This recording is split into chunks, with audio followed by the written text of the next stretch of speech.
Hiya, Caro. It's actually Carol Ann. Oh, sorry, Caro Ann. Sorry. Yeah, yeah. Sorry about Hi. that. That's okay.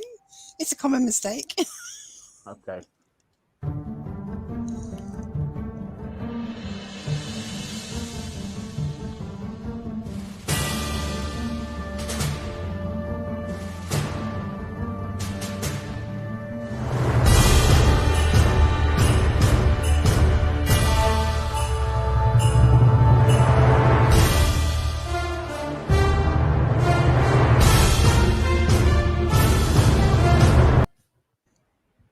Good evening, all, and welcome to my second one of this evening. And I hope everybody is well.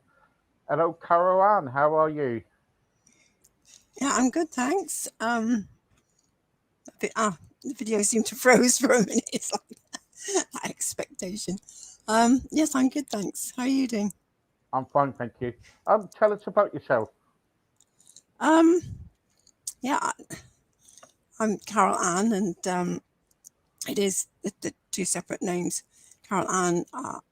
I did grow up as Carol with Ann as my middle name, but it was when I started doing some personal development work about 20 years ago that I started to find myself, and my name became Carol Ann. It just felt right to use my middle name, and so that's who I am now. And what I now do is I support soul-driven entrepreneurs in becoming more productive with their writing by helping them to connect with their deeper innate ability to write. But more importantly, what they actually experience is free-flowing writing. They experience an unlocking of the writer within and getting their book written, getting their story written. Because actually it's the story that their story is the hardest one for them to actually write because of the emotion in there and the vulnerability that's there in writing it. But they also, as I say, you cannot publish what isn't written. So actually, all of this has come about through um, my own journey of unlocking the writer within myself. So it's been a fascinating journey, and I'm still on it. So, how did you start your journey then?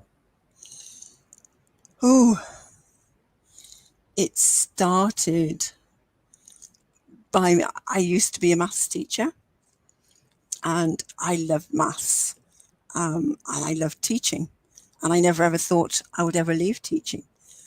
And writing was the furthest thing from my mind because I actually hated writing. I hated words. I used to find writing an absolute nightmare. And but it was through my daughter's struggle at school that I found something called educational kinesiology. I found somebody who completely changed things around for my daughter within the space of 5 months.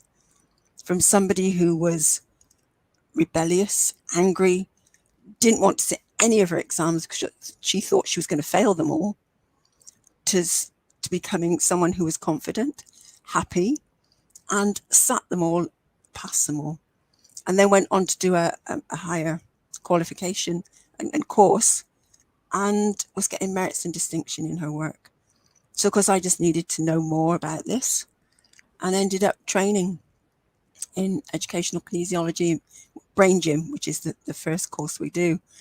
And I took that back into my teaching, and the difference that it made for my pupils was amazing.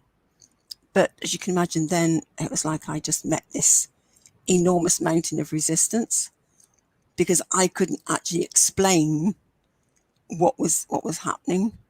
And there were other things that the school went through special measures. We had Ofsted in, and so that there were other considerations going on. And so I ended up actually being ill and leaving, and then eventually leaving teaching and training in other complementary fields. I realized I needed to step out of Mm. teaching because it's like I realized there was this confusion. but you're a teacher, you're head of department, you're supposed to be doing this, and now you're saying you want to do this. Yeah, but Caroline, the trouble is with teaching, in that low paid as well, low paid employment. Sorry, I didn't quite get what you said. But being a teacher, is that low paid? I bet that's low paid, isn't it? um it was a reasonable pay for what we actually do and the amount of work we put in. It could be better. Yeah. Because actually, I mean, my daughters used to tell their friends, you don't want to be a teacher, it's too much work, because I spent most of my holidays working. The summer holiday was probably the one where I managed to get some block of time and forget work for a while. But I was always working in the evenings, weekends, preparing work, marking work, and it does take your life. But I enjoyed it. I enjoyed that, being with the pupils. Each class was different. There was nothing routine about it, apart from the fact, yes, you had a timetable, but each time you'd go in, you'd have a lessons planned. But again, you'd have to be with the pupils. Where were they at that day? What was their understanding? So you could then be with them and take them where you wanted them to go, So, and each year was different. I could be teaching the same year group, same set, same topic, but I'd have to address it in a completely different way because each year pupils are different. So it was fascinating. Yes. Yeah. And I was my own boss. I mean, I was in my classroom. There was no one else there. So in a sense, I was my own boss. It, isn't it? Your own boss and everything. Yeah. I mean, obviously you've got I know things to get, but it's like you're in that classroom. You're pretty much on your own. Yeah, I stay in contact with my teachers, and now and again I used to do school reunions and stuff. So yeah, it's exciting. Tell me about your business now, then. What you do?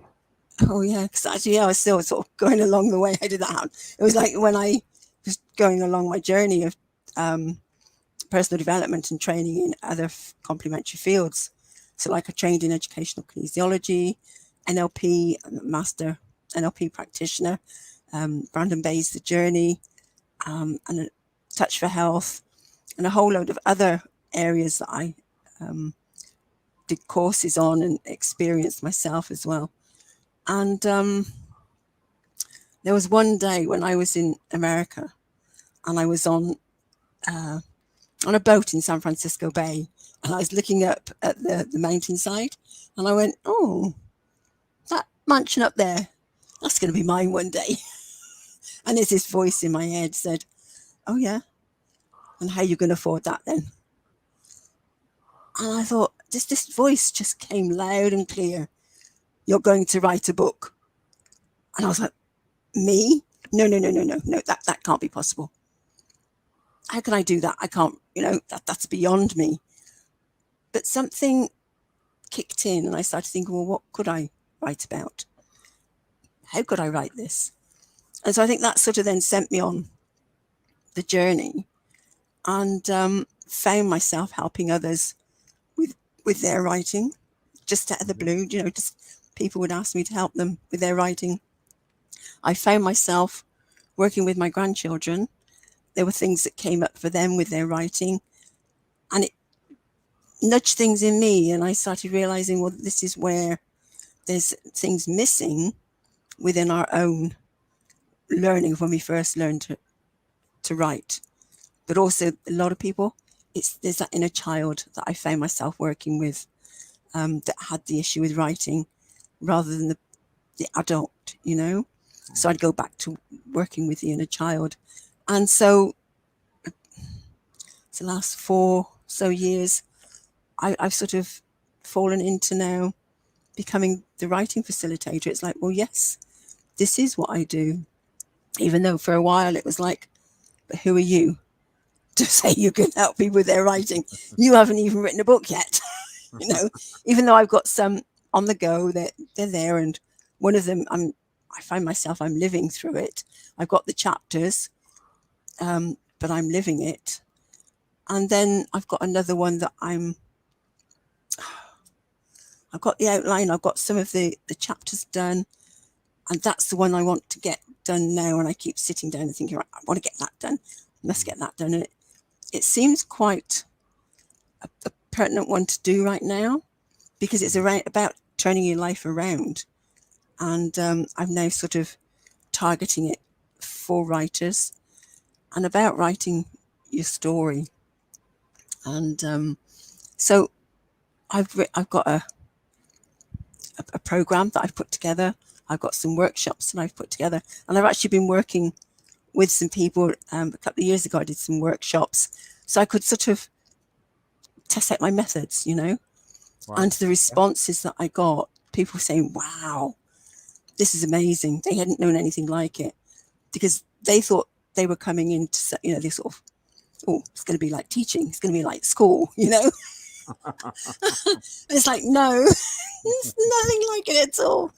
And so when they came, and I do various activities with them, and I'll do some brain gym and some other activities. But what happens is that they discover for themselves a love of writing. They find words starting to flow. There's a depth and a richness that comes into their vocabulary and the way they put words together. And there's also one lady who, she suddenly found that she got her confidence to be able to write a book, because before that she didn't even think she could write a book. Yeah. And so she came away from that workshop feeling really confident in her ability, and I thought, well, maybe this is something I can do. And I've had other people who have come, and they had something set for the whole day. They finished it within the morning. They wrote it far more quickly than they thought they were going to. But also what happened was that the coach that they were working with to help them, set out what it was they were doing for their, it was some copy they were having to do. And she'd had to do it several times. And this particular day, she did it in the morning. She did it, sent it to him, and he went, "That's brilliant. Great." And it's like, wow. She'd never experienced that before. So she was then able to move on, do something else. Okay, so if someone came up to you, like now, that someone's listening now, and said, well, I want to write a book, I'm in the middle of doing the same thing at the moment. I just finished all the chapters, everything's going off, and I've got somebody writing me a book, and it's so interesting. I can't wait to get it out there. It's about the times when I've had strokes, and because I've had strokes in the past, that's why I problems with my speech and stuff. But I'm doing this, so and so what I'm trying to say is, like, so if someone comes to you right now and say, right, I want to write a book, and what advice can you give them?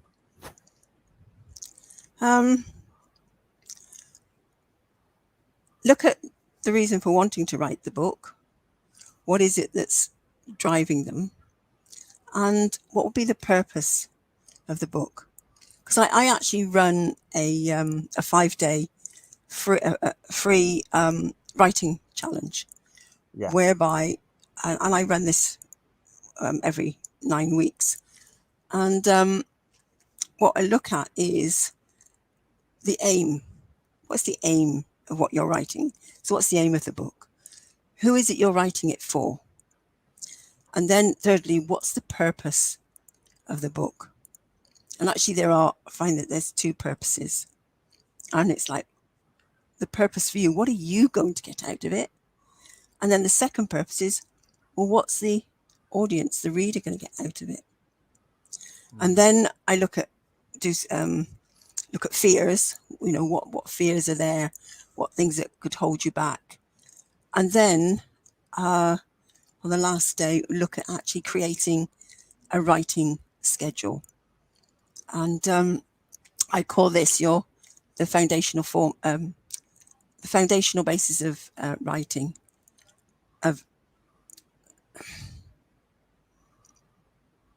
Foundational.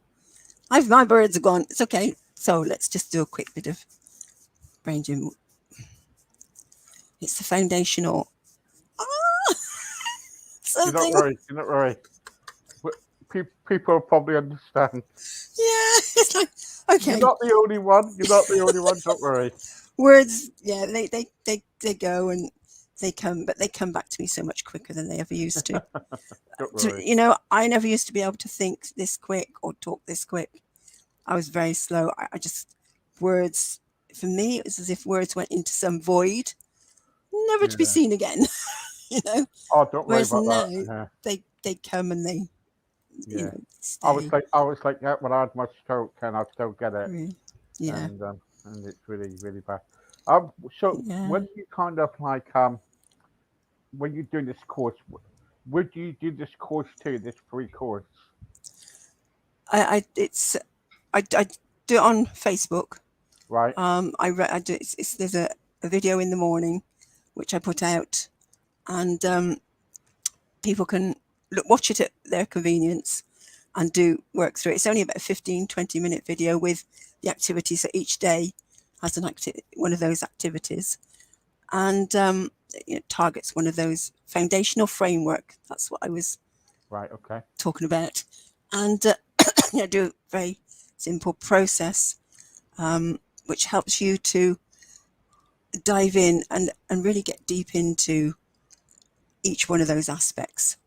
And Brilliant. Brilliant. I've had somebody who's done this challenge 3 times now, bless her, and each time she's got deeper, and it's just shifted. She's tweaked it even more, you know.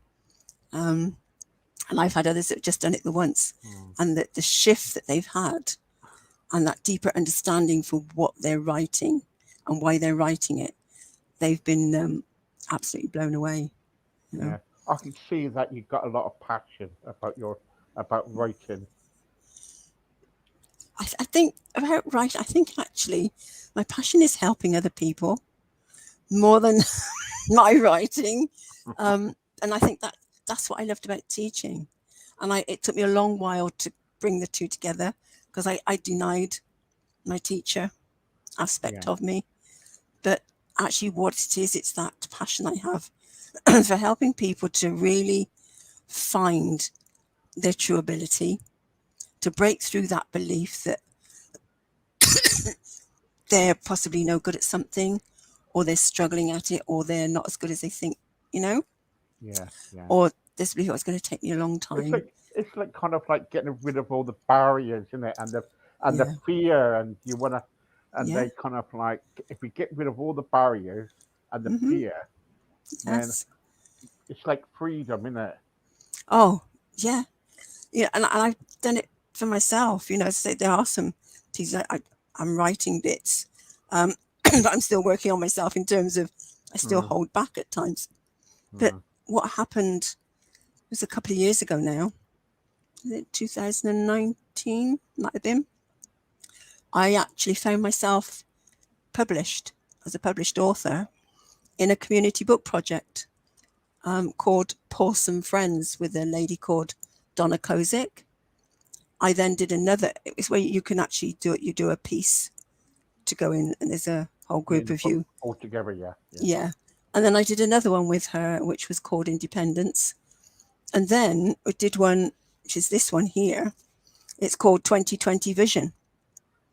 And All right. I've actually got 5 pieces in this book, and Where 2 of can which, people, sorry, where can people get that book? they can get that on Amazon. Right. Okay. It's for sale. So 2020 Vision, the Community Book Project, and Donna Kozik, Kozik, is the lead editor. Okay. Brilliant. Thank you. Yeah, and then I did a piece in one of her community project books last year, which was Gratitude 365. So there are 365 pieces of writing in there, one for each day of the year, and each one has a gratitude piece. Somebody's written something about gratitude, and I've got one on one of the days in there. And it's like all of a sudden it's like, oh, I'm an author. I'm a published author. So I just keep going, and I just think, well, okay, one day I will have my own book published. But as I tell people, what I really help them with is getting it written, because you can't publish it if it's not written. If it's all up here, Yeah. you know, It you needs to can't be publish written that. down. Yeah. Yeah. Yeah. And I Yeah. do a lot with handwriting, going back to the basics of actually writing by hand and building up that handwriting experience as well, because there's a deeper connection that you get with that brain body connection, and also with your higher self. Yeah. So, and it's okay to then type it up afterwards, because I'll write things out and then I'll type it up and things change. But I know people that have come and worked with me have said, oh, can't I type it up? And I said, well, can we do the activities, where you handwrite it, which they did. And then they would type it up, and they started to appreciate the difference there was with actually going through the exercises with handwriting. Yeah. So yeah. Yeah. When I had my stroke, I was finding it difficult with my handwriting. Yeah. I used to send well, my wife used to get fed up with me, but I used to send my wife lots of notes and stuff. Okay. I chuck her a note and it go, "I love you," or "Cup of coffee." No, I'm only joking. But I used to write a lot of love letters to her and stuff like that. And she Yeah. said, you know, she said in a funny way to me one day. She said, "Thank goodness you don't do that," Or she used to have Oh, a pile of them, yeah. but she loved it. But but the Okay. trouble is, being an author, that must give you a lift. Yeah. Yeah. It has, because it's like, oh, something I thought wasn't possible, or I hadn't believed could be possible for me. Um, it just happened. But I used all the skills that I've got and techniques to Mm, support me in writing it. But actually, that belief, when the opportunity came, I had that belief, well, okay, let's go for it. mm, So there was something deeper in me was going, yeah, you can do this. yeah. Because So what? actually, just something along the way, along this journey, about got to be 15 years ago now. I actually sat and passed an English language A level, or Oh, the well done. advanced level, Yeah, which is something I believed I was not capable of doing when I was at school. And through doing all this training and working on myself, I suddenly thought, oh, it sort of called to me. I thought, well, maybe I could give it a go. And yeah, I found it hard work, but I was able to use all of the techniques and skills that I began, yeah, to start training in. And also, I was better at questioning the lecturer. If I yeah, didn't understand something, I would keep asking until I got an answer. And I was better at actually asking better questions if I hadn't got the answer that I wanted. But also, I was comfortable with going every week and asking the same questions, because there were words that completely eluded me all the time. And even now, there are still some of those words that I go, what does that mean? You know?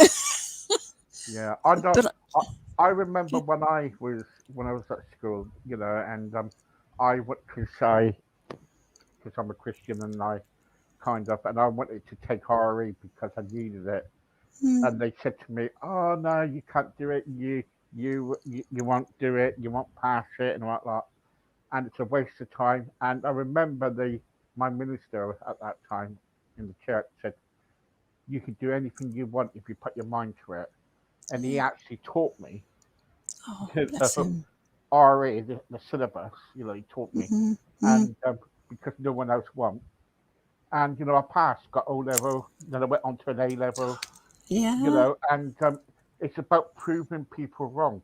Mm, I'm afraid. And the yeah. trouble is because I, when we kind of like started doing these podcasts and the radio stuff as well, people used to come up to me and say, "What's it all about? What you're doing?" And what it's all about is helping people. It's getting the message out there, and telling people that they can do things. You Yeah. know, put away the fear. And Mm, because we can all do things. absolutely. and you Absolutely. don't give up, and that's Yeah. what we did. You know, it's That's brilliant. Well done on having that tenacity to prove someone wrong and actually get those qualifications, because yeah. that's no mean feat, I know, but Yeah. when you got people that put you down and say you can't do this and can't do that, it's totally wrong, Yeah. especially when it comes from a school. Yeah. You Yeah. know, But you just have to rise above that. And I think that's something I've learnt to do. yeah, And this is where, when I work with somebody, it is that inner child that I go back to work with that has that experience yeah, at yeah. school, I totally understand. or even possibly maybe at home there's this expectation of them.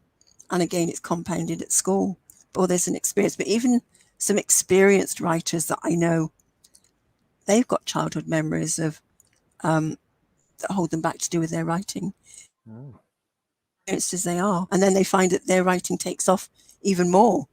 So I think there's a few people that I've found that have done my work, and yeah, they're experienced writers, but they found there's a whole other level that their writing goes to that Yeah. yeah, I had no idea And that was you're just possible. inspiration, and I think Mm, you're doing a really good job. You're getting the message out there about writing, and I think thank you. you know you you are like a tool, in this great big world, and you're trying to help people, and I'm all for helping people, and we Mm, need more people like you. I'm afraid, thank you. Thank you. and Yeah, that's seriously, we do need more people like you. Thank you very much, Caroline, for coming on. you're welcome. Thank you for inviting me and allowing me to come on, and a lovely conversation. Thank you. Thank you so much, and I will send you some information, and we'd love for you to come back and I'd love to. to Yeah. ask you more about your writing, especially. Hmm. Trouble is, half an hour is not enough. You know what I mean? So, Yeah. It just and skims across the surface. Let's yeah, go deeper. Yeah. yeah, and that's why we say, that's why we kind of like ask you to take, talk about just a bit about you, really, and then we kind of like we start, digging more. You know what I mean? I do. Yeah. So if you're hiding anything away, we'll get it out of you. Okay. Okay, Challenge. folks, I've got to go because I've got another 1.5 hours. But in the Okay. meantime, Sorry. uh, in the meantime, on the radio, we've got a bit of I think it's 60s music sound. That's it. And Yeah. I'll be back around about 8:30. 9 o'clock. Nine Sorry, I'm o'clock. being told off. Yes. 9 o'clock. Um, That's right. yeah. See you later. See you later, Caroline. Bye bye. Okay. Thanks. Bye Bye. bye. Bye.